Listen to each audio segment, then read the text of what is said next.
So thank you very much, and I would like to thank Ilal and the organizers for the opportunity to present here our data. We are not specifically from the NDD field, but actually we are learning a lot of things, and so thank you. And I also want to say that this project is it's a shared endeavor between me and Joel Laman, who's also in the audience. So what we are interested in are lipids, and yesterday we heard quite a bit about how lipids are important for brain physiology because of different reasons, because they actually make up as the most important share of the dry weight of the brain, and they are important to keep the physical state of membrane, the speed of action potential, and to assist signal transduction. And the importance of lipids for the brain physiology is testified by the fact that if we just look at one little part of this lipid metabolism in brain, and we look at what are the consequences of mutations in genes in this pathway, we will soon realize that we got a number of diseases which you cannot read, I think, here, but monogenic disease where their main manifestation are in the nervous system. And I don't have to tell you, because this is something that you've been working for a long while, but two of the main risk factors for the development of neurodegenerative diseases like Alzheimer's and Parkinson's are in genes that encode factors that are important for lipid transport and lipid metabolism. So we have been involved in lipid studies in the last years by setting up methodologies that would allow us to visualize lipidomes at high resolution. And one thing that we have done in the last years has been to use a technology which is called multi-imaging mass spectrometry. And this is a technology by which we have a sample, we lay a matrix on the sample, and then with zap a laser rastering through the samples, collecting mass spectra at each position. And then from the peaks of this mass spectra, what we can do is to basically recognize compounds and reconstruct thousands of images of these compounds in space. And we have used a high-resolution, high-space resolution version of this technology to actually get information about the lipidomes of individual cells in culture. And by doing this, we have realized that there is a strict correlation between the lipid configuration cells have and their transcriptional status, so that different cell types have different lipidomes, but also in the same cell types, cells that have different states have different lipidomes. And this correlation is not a trivial one where the transcriptional state instructs the lipid composition, rather is a bidirectional one where we change lipid composition, we also impact on cell identity. Now, with this idea in mind, we came up with the concept of lipotypes, which means of lipid configurations that are encoding identity for cells.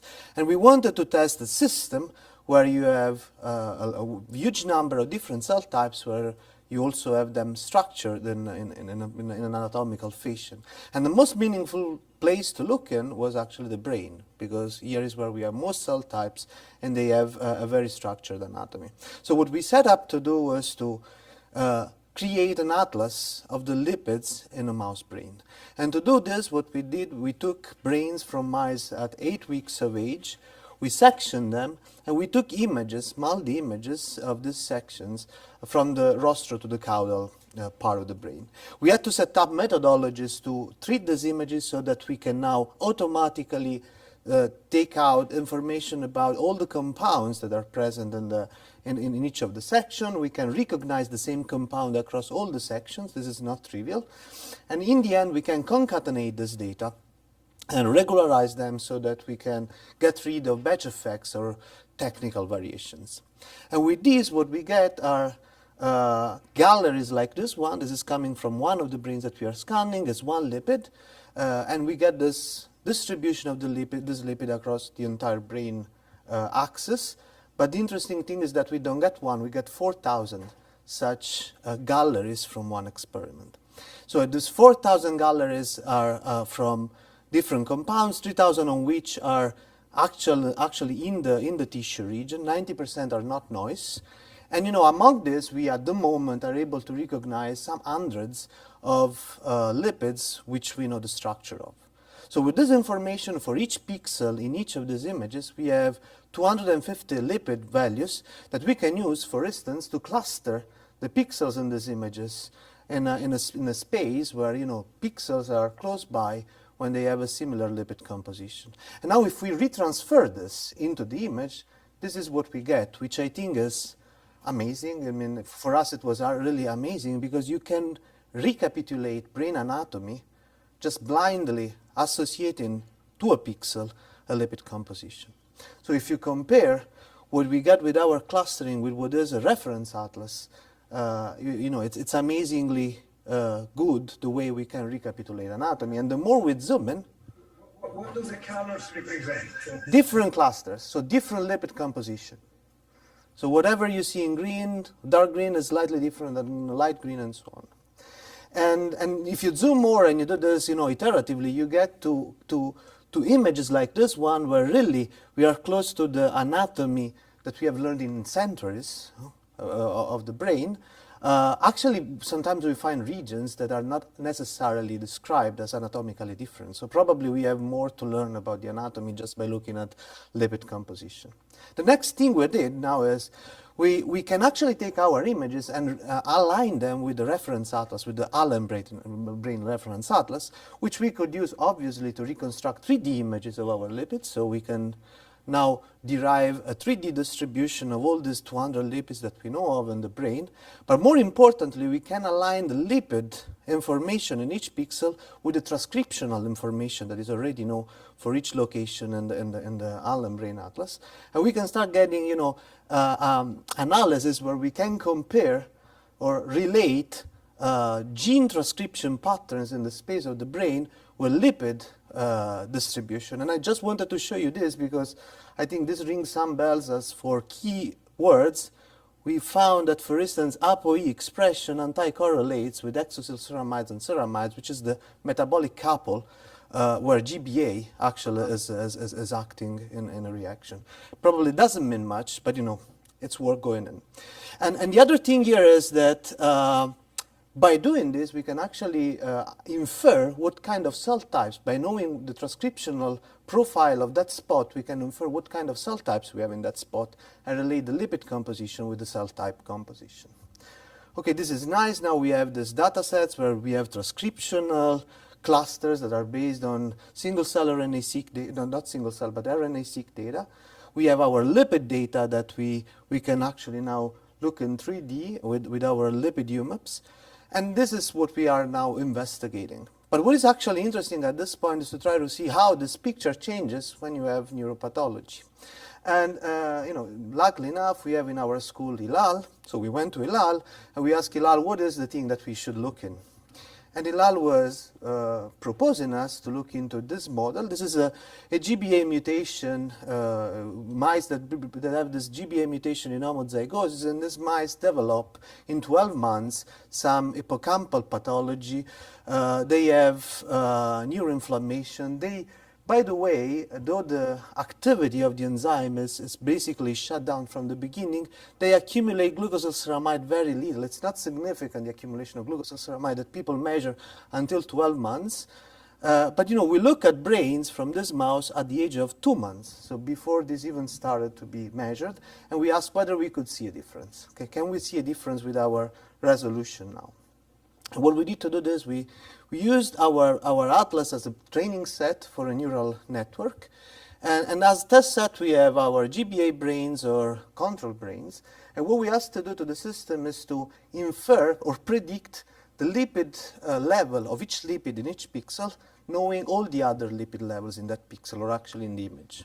So the idea is that if our prediction goes wrong, and it goes worse, let's say, and the GBA brain for some specific lipids, this means that we cannot predict this lipid, which means that this lipid is changed in the GBA brain as opposed to the control brain. So we did this exercise systematically, and what we found is that among all the lipids, those that we could predict worse in GBA brain were actually the coupled ceramide, exosylceramide. So it's sort of a confirmation of the fact that these mice indeed have a problem in converting exosylceramide into ceramide. And we can see this here. We have residuals, as we call it, which are significantly higher in the GBA brain as compared to the control. But what we can do now is to map where this changes in the brain at micrometer resolution. So what are the regions where a GBA mutation would induce an accumulation of glucosylceramide before you even get to be able to measure it in bulk? And this is the picture we got. So we got hippocampal accumulation in the cortex and in the amygdala, which we don't know yet what it means. This is a stage where the mice are perfectly normal. So it's well before you get a pathology. But by the way, it's very clear that the same regions where you get exocyl ceramide increase are those where you have ceramide decrease. So it's really this reaction that seems to be impacted in that region. So with this, I want to finish by saying that we are now, with this technology, providing what is the first systematic atlas of lipid distribution in brain at a micrometer scale. This is an opportunity for investigating a number of pathologies where we have models for. It is also an opportunity because, as we heard yesterday, these pathways of lipid metabolism are druggable. So these are enzymes for which we can develop molecules that can be used actually to normalize or to try to normalize lipid levels, though as we heard yesterday, this is very complicated. And then, there is this technology doesn't have any problem in being transferred to other models or even to human brains, because this is completely compatible with transferring this to human brains. And actually, I'm open for. I want to thank the people that are involved, Joelle and Hilal, and the people that really had done the work, Anna, Laura, Kola, and Leila. And I would like actually to discuss to you whether you think this is something that could be useful for this community to actually tackle some of the questions you're interested in. Thank you very much. Thank you, Giovanni, for this beautiful talk. Yeah, I certainly agree with Peter Lansbury that this is a future very important area in chemistry and biology that's been ignored by most people because, of course, we never get to the lipid chapter in organic chemistry or even biochemistry for that matter, right? So congratulations for getting to there. I mean, to me, this is an incredibly important approach for showing that pharmacologic agents normalize lipid disequilibrium in the brain, which I think is an important underappreciated component in many of these neurodegenerative diseases. So, yeah. Thank you for the comment. Yes, of course. I mean, we can actually look at the effect of compounds, of drugs, and see whether what changes in space, and looking at a multitude of compounds at the same time. Yeah, wonderful talk. A comment first.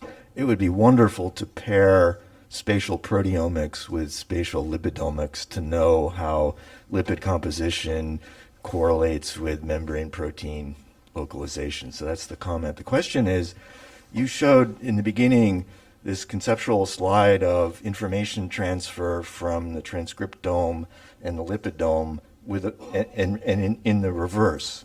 So how do lipid composition, how does it communicate with the transcriptional machinery? Yeah, so probably there are many ways this thing up, and the one that we found and we published is specific to one cell type, which are human fibroblasts, skin fibroblasts, where we found that given lipid composition would actually modulate the capability of plasma membrane tyrosine kinase receptor, in that case is FGF receptor, to respond to the ligand. So the receptor can respond to the ligand dependently of what is the milieu of lipids that is around it. And this actually changes, makes otherwise identical cells react differently to the same stimulus. So this is the way the lipid impacts the transcriptome in that case. So